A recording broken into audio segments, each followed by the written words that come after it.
भगवान पिता रात्रि शरदोत्फुल्य मल्लिका वीक्षरन्तुं मनश्चक्रे योग मायामुपाश्रितः।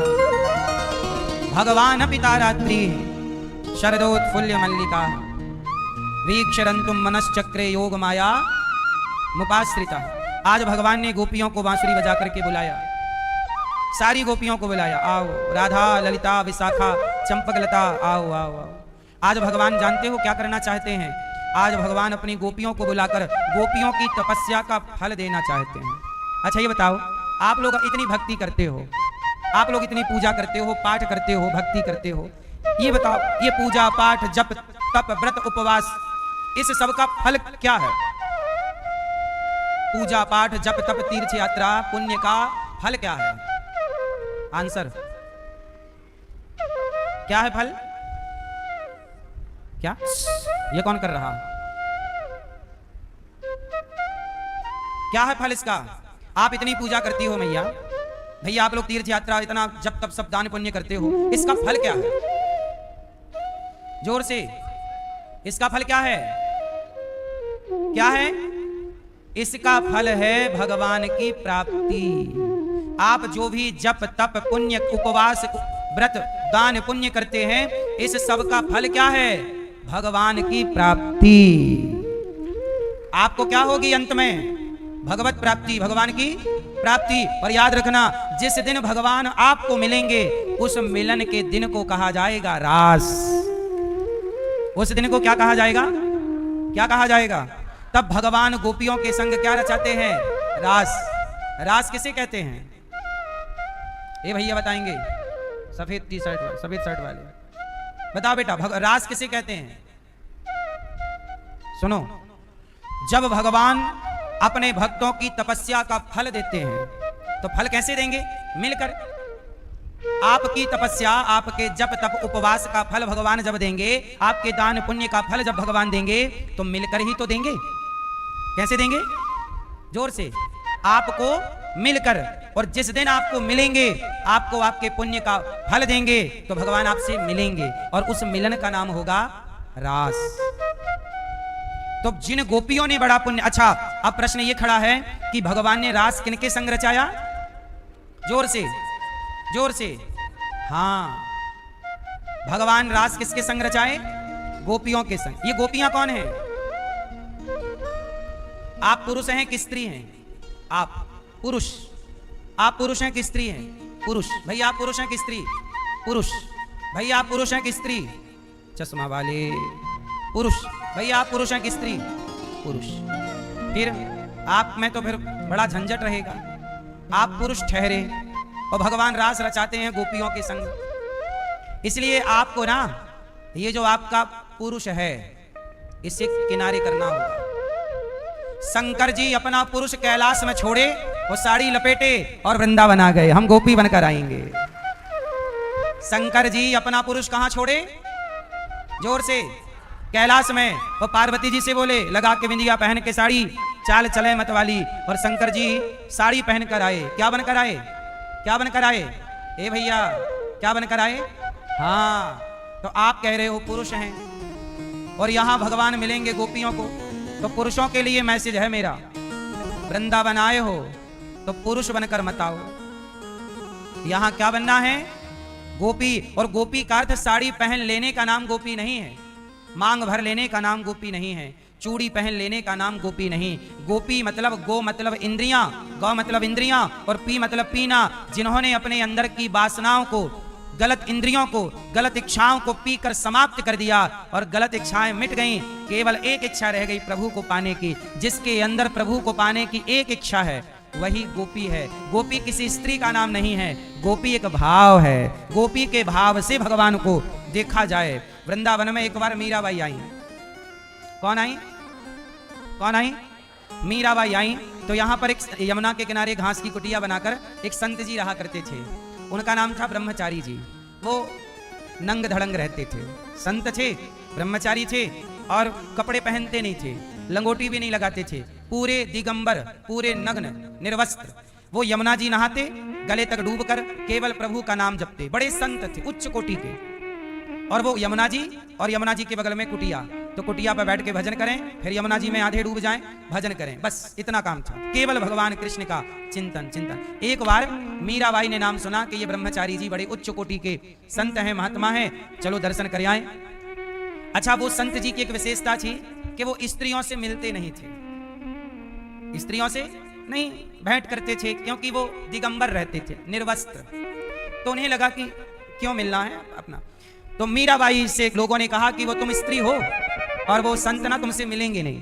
मीरा बोली कोई बात नहीं, क्यों नहीं मिलेंगे भाई, संत हैं, मैं दर्शन करना चाहती हूँ। बोले नहीं, वो मिलेंगे नहीं आपसे। मीरा बोली मैं जाऊंगा, और मीरा जी ने जिद की और कुटिया पे पहुंच गई। तो संत जी अंदर बैठे जप कर रहे थे भगवान नाम का, कि तभी मीराबाई ने कुटिया के बाहर आकर उनके जो शिष्य थे, उनका जो परिकर था, उनसे कहा कि हमें ब्रह्मचारी जी से अर्थात पूज्य संत जी से भेंट करनी है। तो उनके चेलों ने कहा कि हमारे गुरुजी स्त्रियों से नहीं मिलते। तब मीराबाई ने सवाल किया, अच्छा तो गुरुजी से जरा पूछो कि क्या तुम्हारे गुरुजी पुरुष हैं? जाओ। अब गुरुजी सुन रहे थे, क्योंकि घास की कुटिया, बाहर बात चलेगी तो अंदर आएगी। अब मीरा के गुरुजी के शिष्यों ने क्या बोला कि हमारे गुरुजी स्त्रियों से नहीं मिलते। तो मीराबाई ने कहा कि तुम्हारे गुरुजी स्त्रियों से नहीं मिलते, तो क्या तुम्हारे गुरुजी पुरुष हैं? पूछो अपने गुरुजी से कि क्या आपके गुरुजी पुरुष हैं? तो अब चेलों ने जाके कहा, गुरुजी कोई मीरा नाम की स्त्री आई है और वो पूछ रही है कि आप पुरुष हैं। तो गुरुजी ने कहा, हाँ भाई हम पुरुष हैं, तभी तो स्त्री से नहीं मिलना चाहते। तो चेलों ने आके मीराबाई से कहा कि हाँ हमारे गुरुजी पुरुष हैं। तो मीराबाई ने कहा कि ये बताओ, मैंने तो सुना था कि वृंदावन में एक ही पुरुष रहता है जिसका नाम कृष्ण है, ये दूसरा पुरुष कब से आ गया वृंदावन में? वृंदावन में तो आज तक एक ही पुरुष है। क्या नाम है उस पुरुष का? श्री कृष्ण। वंदे महापुरुष ते चरणारविंदम।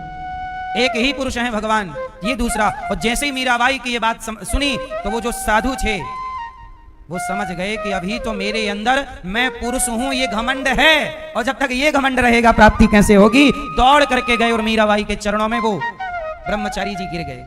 कहा, माता आपने मेरी आंखें खोल दी, मैं इस घमंड में था कि मैं पुरुष हूं, अभी मैं इस अहंकार से नहीं उतरा कि मैं पुरुष हूं, मैं स्त्री हूं।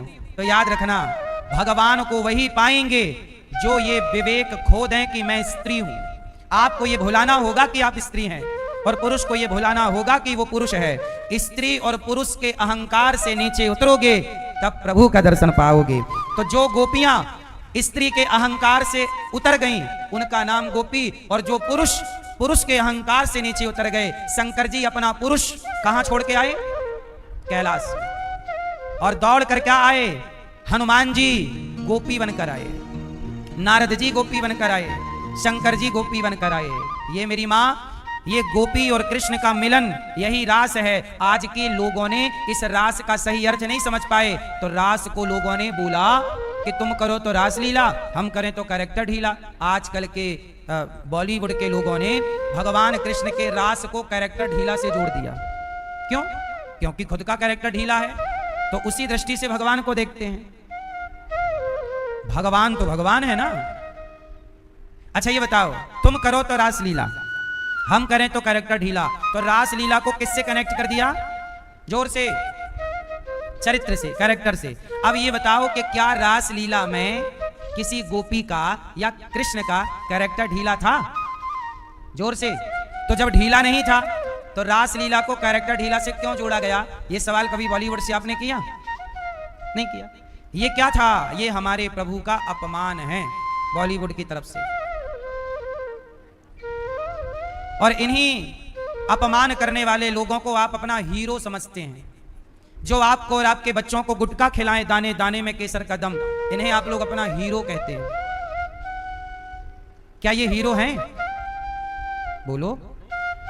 गुटखा खिलाने वाला यदि आपका हीरो है तो फिर आपकी आंखों में मोतियाबिंद हो गया है।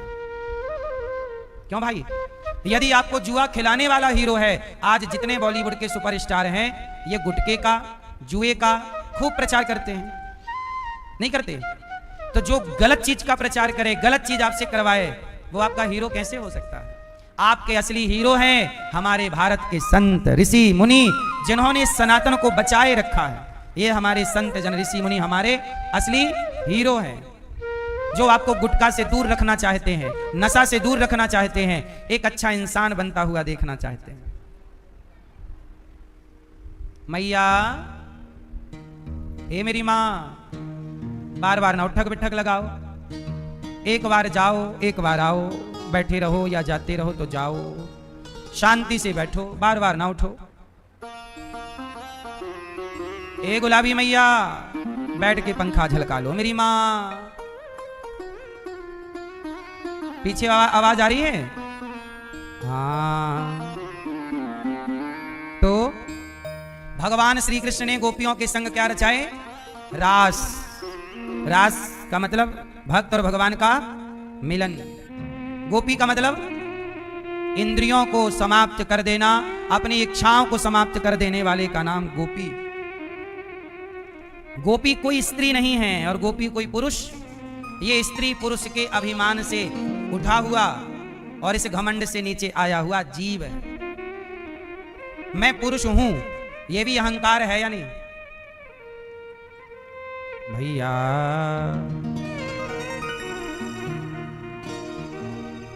अच्छा बताओ, आप स्त्री और पुरुष, आप स्त्री हैं, आप पुरुष हैं, आप अपने पुरुष के इस अहंकार से कब नीचे उतरेंगे बताओ? नहीं उतर पाएंगे। फिर आप चश्मा वाले भैया, आप पुरुष हैं, कब उतरोगे इस घमंड से नीचे? हैं? आज उतर गए।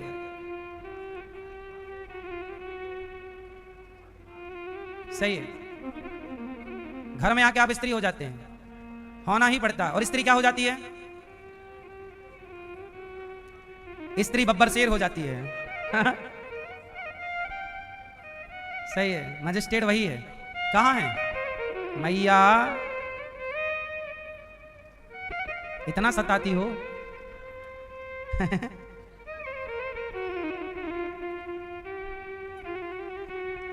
मैयाएं भी अपना दबदबा अंधेरा कायम रहे।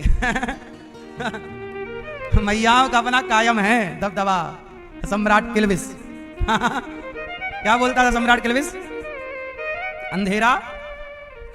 ऐसे मैया भी बोल रही है दबदबा कायम रहे।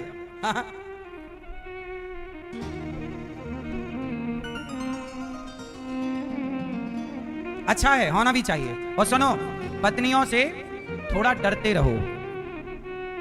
नहीं, हम ऐसे नहीं कह रहे हैं, भगवान नारायण भी लक्ष्मी जी से डरते हैं। राधा जी के चरण भगवान कृष्ण दबाते हैं। राधा जी के चरण कौन दबाते हैं? हाँ, जो राधा नाम ना हो तो रसराज विचारो रोतो, ना हो तो कृष्ण अवतार जपे जा राधे राधे। तो हमारे भगवान नारायण है ना, वो भी लक्ष्मी जी जब गुस्सा हो जाती हैं तो भगवान डर जाते हैं। एक बार लक्ष्मी जी नाराज होकर तिरुमला चली गई। कहां चली गई? तिरुमला। तिरुमला मतलब जहां तिरुपति बालाजी जिस पर्वत पर विराजे हैं, उस पर्वत का नाम है तिरुमला। तिरुपति बालाजी जिस पर्वत पर विराजे हैं उसका नाम क्या है? तिरुमला पर्वत। तो एक बार लक्ष्मी जी नाराज होकर तिरुमला चली गई, और जब नाराज हुई तो भगवान वैकुंठ छोड़ दिए। हाँ, वो पत्नी के पीछे पीछे गए। कहां हो देवी, मान जाओ मान जाओ, क्योंकि लक्ष्मी के बिना वैकुंठ की शोभा नहीं है। लक्ष्मी के बिना वैकुंठ की शोभा नहीं है, ऐसे आपकी धर्म पत्नी के बिना आपके घर की शोभा भी नहीं है। इसलिए आपकी पत्नी साक्षात लक्ष्मी है और आप साक्षात नारायण हैं, इस भाव से। अच्छा ये बताओ, जब आप पति पत्नी की लड़ाई होती है, कौन किसे मनाता है? कौन किसे मनाता है? आपकी होती है लड़ाई? दादाजी आपकी होती है लड़ाई? नहीं होती आपकी? कौन मनाता है? हाँ, तुम ही मनाया करो। स्त्री पुरुष में जब भी लड़ाई हो तो पुरुष को ही मनाना चाहिए, क्योंकि स्त्री बेचारी रूठती ही इसलिए है कि पुरुष मनाए, पर पुरुष मनाते ही नहीं है। लक्ष्मी जी रूठती हैं तो भगवान नारायण पीछे पीछे भागते हैं। अच्छा चलो, अच्छा क्या इच्छा है बताओ, क्या पूरी करें? तब भगवान हमारे ना मिठाई खिला के लक्ष्मी जी को मनाते हैं, ये खा लो मिठाई, चलो। इसलिए भगवान को मीठे का भोग ज्यादा लगता है। हर जगह मंदिरों में देखा ना, मिश्री का भोग, सिरौंजी का भोग, मीठे का, क्योंकि भगवान को मीठा प्रिय है। और मीठा भगवान नारायण को तो है, अपने पास स्टॉक में रखते हैं कि कभी रूठ गई तुरंत निकाल लेंगे। तो आप भी मिठाई की एक पीस अपने पास रखे रहा करो। तो इस तरह से नारी का हमारे यहां सम्मान बहुत ज्यादा है सनातन में। भगवान जानते हो, भगवान नारायण लक्ष्मी जी को कहां बसाते हैं? बताओ कहां? कहां में? कहां? अपने हृदय में। इसलिए जब भृगु जी ने भगवान नारायण को छाती पर लात मारी तो वो लात भगवान को नहीं लगी, लक्ष्मी जी को लगी, क्योंकि लक्ष्मी जी विराज। इसलिए वो रूठी कब? जब लात भृगु जी ने मारी और भगवान ने चरण पकड़ के भृगु जी से कहा आपके चरण बड़े कोमल हैं, चोट तो नहीं लगी। लक्ष्मी जी बोली वाह, हमें लात पड़ गया और आप बाबा जी के पांव सहला रहे हो, हम नहीं रहेंगे, अब जा रहे हैं, आप लात पड़वाते रहते हो। तब रूठ के गई तिरुमला। तब भगवान मनाने गए तो अब वहां गजब हो गया। भगवान मनाने गए लक्ष्मी जी को और वहां पद्मावती पसंद आ गई। भगवान जी को कौन पसंद आ गया? पद्मावती जी। और पद्मावती जी से विवाह कर लिया। और जब विवाह किया तो लक्ष्मी जी और हमें मनाने आए, एक और घरवाली ले आए। ये गजब मना रहे हो। और जब वहां पे पद्मावती से विवाह किया, ये पद्मावती कौन है? मैंने कई बार आपको कथा सुनाई है विस्तार से। रावण ने जिन सीता को चुराया, रावण ने किनको चुराया? तो रावण ने सीता जी। अच्छा ये बताओ, रावण ने असली सीता जी चुराई कि नकली? छाया सीता। किसको चुराया? छाया सीता। तो जो छाया सीता थी, असली सीता कहां थी? अग्नि में वास था। असली सीता कहां थी? अग्नि में। और रावण ने जिन सीता को चुराया वह छाया सीता थी। और वो छाया सीता का अभिनय कौन कर रहा था? पद्मावती, जो आज जिनका इनका नाम था पिछले जन्म में वेदवती। ये ब्रह्मा जी की पुत्री हैं। क्या नाम है? वेदवती। ये वेदवती तपस्या कर रही थी कि मुझे राम पति के रूप में चाहिए। तपस्या कर रही थी कहां? हिमालय में। एक सरोवर था, सरोवर के तट पर बैठकर तपस्या। संयोग से वहां पर रावण आ गया। एक वेदवती नाम की स्त्री है जो कि बहुत सुंदर है। रावण आ गया। रावण घूमता रहता था। रावण उस सरोवर के पास पहुंचा तो वहां देखा कि एक सुंदर सी स्त्री बैठी है। तो रावण तो जहां स्त्रियां दिख जाएं तो चला जाता था। तो रावण चला गया और रावण ने तपस्या कर रही वेदवती जी के बाल बहुत सुंदर, जब उनका स्वरूप है तो बाल भी सुंदर होंगे। तो रावण ने उनके बालों पे उंगलियां डाली और बालों को ऐसे ऐसे सहलाने लगा। और जैसे ही बालों को पकड़ा तो मां पद्मावती की तपस्या टूटी और नेत्र खुले। और जैसे ही नेत्र खुले तो दृष्टि पड़ते ही रावण भयभीत हो गया, दूर जाके खड़ा हो गया।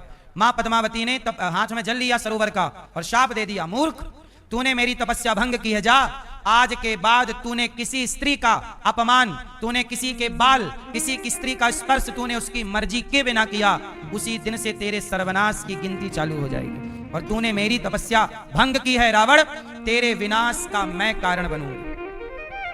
तूने मेरी तपस्या बिगाड़ी, मैं तेरा सब कुछ बिगाड़ दूंगी। रावण डर गया, चरणों में आ गया। ये तो कोई तपस्वी है, ये शाप दे के अभी बिगाड़ सकती है। रावण तो इतना तो जानता था रावण कि तपस्वियों से भिड़ना नहीं है, नहीं तो अभी नाश हो जाएगा। तो रावण चरणों में गिर पड़ा, माता माता माता क्षमा, अपराध हो गया, गलती क्षमा कर दो, बताइए आपका शाप कैसे दूर होगा। तब वेदवती जी ने कहा ठीक है, तू शरण में आया तो ये सुन, तू जिस स्त्री का हरण करेगा, यदि वह स्त्री तुझे एक बार करुणा की दृष्टि से, कृपा की दृष्टि से देख लेगी तो तू अमर हो जाएगा। जा। रावण चला गया। असली सीता जी को राम जी ने बिठा दिया अग्नि में और यही वेदवती को राम जी ने बुलाया, वेदवती जी अब आपका काम चालू है, आ जाओ। वेदवती जी को बना लिया सीता, जिन्हें आप लोग छाया सीता कहते हैं। आप लोग क्या कहते हैं? छाया सीता। वो छाया सीता कौन है? वेदवती। और सीता बनकर आई और वही सीता है। अच्छा ये सीता भी नकली है, असली तो ये वेदवती है सीता। इसलिए सीता जी नकली है, इसलिए नकली मृग के पीछे आसक्त हो गई। सोने का मृग चाहिए, सोने का मृग भी नकली, तो नकली नकली पर प्रभावित है, सोने का मृग चाहिए। राम जी गए, रावण आया और रावण अपहरण करके ले गया। इसलिए लंका में जब रावण ले गया तो रावण बार बार सीता जी से क्या कहता है? एक बार बिलोकिमम ओरा, हे सीता एक बार मेरी ओर देख लो, क्योंकि रावण को पता था कि ये एक बार करुणा की नजर से देख लेंगी तो मैं अमर हो जाऊंगा। और सीता मां एक बार किसी को करुणा की नजर से देख लें तो वो अमर हो जाएगा। और पूरी जीवन में सीता मैया ने एक ही बार एक को देखा है, और एक बार देखा तो एक बार की दृष्टि पड़ते वो अमर हो गए। और सीता मां ने जिन्हें देखा उनका नाम है हनुमान जी। हनुमान जी लंका गए तो हनुमान जी पर सीता जी ने वही करुणा की दृष्टि डाली, और जब करुणा की दृष्टि डाली तो हनुमान जी क्या हो गए? अजर अमर गुण निधि सुत होहूं, करहूं बहुत रघुनायक छोहूं। जाओ बेटा हनुमान, तुम अमर हो जाओ। इसलिए चारों युग प्रताप तुम्हारा, है प्रसिद्ध। तो हनुमान जी को चारों युगों की अमरता माता जगदम्बा मां भवानी सीता जी ने दी है। तो मां सीता की नजरों में ये जादू है। और ये जादू क्यों है? पतिव्रता नारी जिसे देख लेना। अच्छा एक बात बताओ, ये गांधारी मां भी तो पतिव्रता है। इन्होंने भी जब एक नजर डाली अपने पुत्र दुर्योधन में, कपड़े उतार के आया ना कि तू सारे कपड़े उतार के आ जाना, कल मैं तुझे देखूंगी। लेकिन वो तो भगवान ने अपनी कृपा से उसे कमर ढकवा रखी थी पत्ते वत्तों से। तो गांधारी जी ने भी पट्टी हटाई और भर नजर जब देखा तो क्या हो गया था? पूरा शरीर वज्र का, मतलब अमर। वो तो जांघें कमजोर। मतलब पतिव्रता नारी की ताकत ये है कि पतिव्रता नारी एक बार किसी की ओर करुणा की दृष्टि से, पुत्र के भाव से देख ले तो वह दृष्टि मात्र से अमर हो जाता है। ये दो उदाहरण आपके लिए हैं, एक गांधारी का और दूसरा माता सीता का। तो अब आगे की कथा सुनो। माता सीता जी ने अब हनुमान जी को अच्छा अमर कर दिया, हनुमान जी अमर हो गए। और रावण क्या कह रहा था? एक बार हमारी ओर देख लो। पर सीता जी ने रावण की ओर नहीं देखा। ये भारतीय नारी है, पराये पुरुष की ओर नहीं देखती। देखती है तो हनुमान जी को पुत्र की दृष्टि से देखा। यदि देखेगी तो किस दृष्टि से? पुत्र की, तुम मेरे बेटे हो, या भाई या पुत्र या अपने पति के अतिरिक्त किसी और को, वो उस दृष्टि से नहीं। ये भारतीय नारी। तो ऐसी माता सीता। अब ये तो रही बात, अब आगे का सुनो। रावण मर गया, राम जी ने मार दिया। अब सीता जी की वापसी हुई तो लोग कहते हैं ना अग्नि परीक्षा हुई। वो अग्नि परीक्षा नहीं थी। वो क्या थी? वो क्या थी? वो सीता मां अग्नि में समाई थी तो अग्नि से वापसी। अब सीता जी तो असली वाली आ गई। अब वेदवती का क्या हुआ भाई? रावण के यहां से अब रावण मर गया, लीला हो गई, तो अब सीता जी असली वाली अग्नि से आ गई। तो ये जो वेदवती सीता है, इनका क्या हुआ? इनकी कथा सुनो। तो जब ये वेदवती को राम जी ने आज्ञा दी कि देवी आपका मन था कि आप मेरी पत्नी बने, तो देखो आपने मेरी पत्नी होने का सौभाग्य पा लिया। सीता जी, वेदवती जी बोली कि प्रभु मैंने आपकी पत्नी होने का सौभाग्य तो पाया, पर जितने समय तक मैं आपकी पत्नी रही उतने समय तक आपसे मेरा वियोग रहा। क्या रहा? अलग रही, क्योंकि रावण ले गया। 11.5 महीने तक लगभग रावण की लंका में रही। तो मैं आपकी पत्नी तो बनी, पर आपका मैं प्रेम ना पा सकी, आपको मैं पा ना सकी, आपसे मैं दूर रही। अब प्रभु बताइए कि मैं आपसे भेंट कब करूंगी? तब भगवान राम बोले कि मैं कलयुग में मिलूंगा आपको। कहां मिलूंगा? आप जाइए जहां आप तपस्या कर रही थी, पुनः आप तपस्या करिए। मां को भेज दिया, कहा मैं कलयुग में मिलूंगा। अब कलयुग की बात, अब देखो त्रेता के राम, द्वापर में कृष्ण बने और फिर आया कलयुग। तो कलयुग में वो वचन कहां पूरा हुआ? सुनो फिर क्या हुआ। कलयुग आया तो इस धरती पे विवाद उठा। कलयुग आया तो इस धरती पे क्या उठा? विवाद। और विवाद क्या उठा कि ब्रह्मा विष्णु महेश, बोलो ब्रह्मा विष्णु महेश। अब धरती पर जब यज्ञ हुआ, कलयुग आया, वो कलयुग में क्या हुआ? यज्ञ हुआ, पूजा हुई। तो कुछ लोगों ने कहा कि ब्रह्मा जी सबसे बड़े, कुछ लोगों ने कहा नहीं विष्णु जी सबसे बड़े, तो कुछ लोगों ने कहा नहीं शंकर जी सबसे बड़े। अब तीनों में हो गया विवाद, 3 पार्टियां बन गई। ब्रह्मा जी की पार्टी अलग, भगवान विष्णु जी की पार्टी अलग, और शिव जी के समर्थक अलग। तो 3 लोगों के समर्थक हो गए, ब्रह्मा जी के समर्थक, विष्णु जी के समर्थक और शंकर जी के समर्थक। अब तीनों में हो गई लड़ाई। तीनों बोले कि हमारे प्रभु बड़े, कोई बोले ब्रह्मा जी बड़े, कोई बोले विष्णु, कोई। अब तीनों में जब झगड़ा हुआ तो ये झगड़ा गया भृगु ऋषि के पास। भाई हम और आप झगड़ा करेंगे तो जज के पास जाएगा। किसके पास जाएगा? जज। तो उस समय श्रेष्ठ संतों में भृगु जी का नाम था। किनका नाम था? जोर से। भृगु ऋषि वो हैं। भृगु जी वैसे तो ब्रह्मा जी के पुत्र हैं। भृगु जी वैसे तो मतलब भृगु जी की पहचान क्या है? वो शिवलोक भी जा सकते हैं, ब्रह्मलोक भी जा सकते हैं और बैकुंठ जाके तीनों से बात कर, इतनी सामर्थ्य है। किसमें? तो धरती के सभी लोगों ने भृगु जी से कहा कि हम तीनों में लड़ाई हो गई है, ये कह रहे हैं ब्रह्मा जी बड़े, ये कह रहे हैं विष्णु जी बड़े, ये कह रहे हैं शिव जी बड़े, आप निर्णय करो कि बड़ा कौन, नहीं तो हम आपस में लड़के मर जाएंगे तीनों भगवान के नाम पर। अब तीनों के तरफ से कौन? भृगु जी तैयार भये। हाँ तुम लड़ना मत, मैं अभी आ रहा हूं। अब तीनों की ओर से भृगु जी गए, ये देखने गए। अब सोचिए भृगु जी तीनों की परीक्षा लेने गए, ब्रह्मा विष्णु और कि तीनों में बड़ा। अब गए भृगु जी, सबसे पहले गए ब्रह्मा जी के पास। और ब्रह्मा जी के पास, भैया ये झोला लेके कहां जा रहे हो? ब्रह्मा जी के पास एक झोला सवाल है आपके, जाओ जाओ पूछ के आना। वहां भृगु जी चले, भैया बोले मैं भी आता हूं, पता लगा के। सुन लो अब ध्यान से। तो हुआ क्या कि भृगु जी ब्रह्मा जी के पास गए और ब्रह्मा जी के पास जाकर ब्रह्मा जी को प्रणाम नहीं किया। क्या नहीं किया? क्या नहीं किया? जब प्रणाम नहीं किया तो ब्रह्मा जी को गुस्सा आ गए, भृगु बड़ा हो गया क्या, बाप को प्रणाम नहीं करता, चल प्रणाम कर। भृगु जी को लगा राम राम, ब्रह्मा जी को कोई प्रणाम ना करे तो उनको तो गुस्सा आ रही है, ये पहले पूजा के योग्य है ना, नहीं, फेल। अब भृगु जी गए शंकर जी के पास, तो शंकर जी के पास जैसे ही पहुंचे तो शंकर जी दौड़े के भैया आए हैं आओ गले लगाऊं, और जैसे ही आए तो भृगु जी ने मना कर दिया, नहीं नहीं हम आपको गले नहीं लगाएंगे, चलो। तो भगवान शिव को भी क्रोध आ गया। क्या गया? भृगु जी ने कहा भोलेनाथ वैसे तो आप श्रेष्ठ हैं, पर आप हमारी परीक्षा में फेल हो गए हैं, आप हमारी परीक्षा में। अब भृगु जी को आया गुस्सा कि ब्रह्मा जी फेल हो गए, शंकर जी फेल हो गए। अब भृगु जी को गुस्सा आई और गए बैकुंठ। तो बैकुंठ में भगवान नारायण लेटे थे और लक्ष्मी जी पांव दबा रही। तो भृगु जी को गुस्सा आई, प्रभु आप कुछ करते धरते तो है नहीं, बस लक्ष्मी जी से पांव दबाते रहते हो, जब कुछ करते नहीं तो थक कैसे गए। तो भृगु जी ने गुस्से में भगवान की छाती पर एक लात मारी। भृगु जी ने गुस्से में भगवान नारायण को देखो अपमान कर दिया, लात छाती पे लात मारा। और जब भगवान विष्णु को लात पड़ा तो भगवान ने चरण उठाए और भृगु जी के चरण पकड़ के कहा भृगु जी आपके चरण बड़े कोमल हैं, हमारी छाती बड़ी कठोर है, कहीं आपके कोमल चरणों में हमारी छाती से चोट तो नहीं आई। जब ऐसा स्वभाव प्रभु का देखा कि मैंने लात मारा और आप मेरे साथ ऐसा प्रेम भरा व्यवहार कर रहे, भृगु जी पानी पानी हो गए और भगवान विष्णु भगवान नारायण के चरणों में गिर पड़े। प्रभु प्रथम पूज्य आप हैं, प्रथम पूज्य आप हैं। इसलिए अब देखो ये निर्णय आज भी इस धरती पर लागू है। चलो मैं आपको बताऊं, जब आप शंकर जी के मंदिर, इसका अर्थ आप ये मत समझना कि शिव जी कम है, हरि और हर में कोई भेद नहीं है, पर जो लीला घटना घटी जो वेदों में पुराणों में लिखा है वो मैंने आपको सुनाया। इसका अर्थ ये मत समझना कि हरि और हर में कोई भेद है, इनमें कोई भी भेद।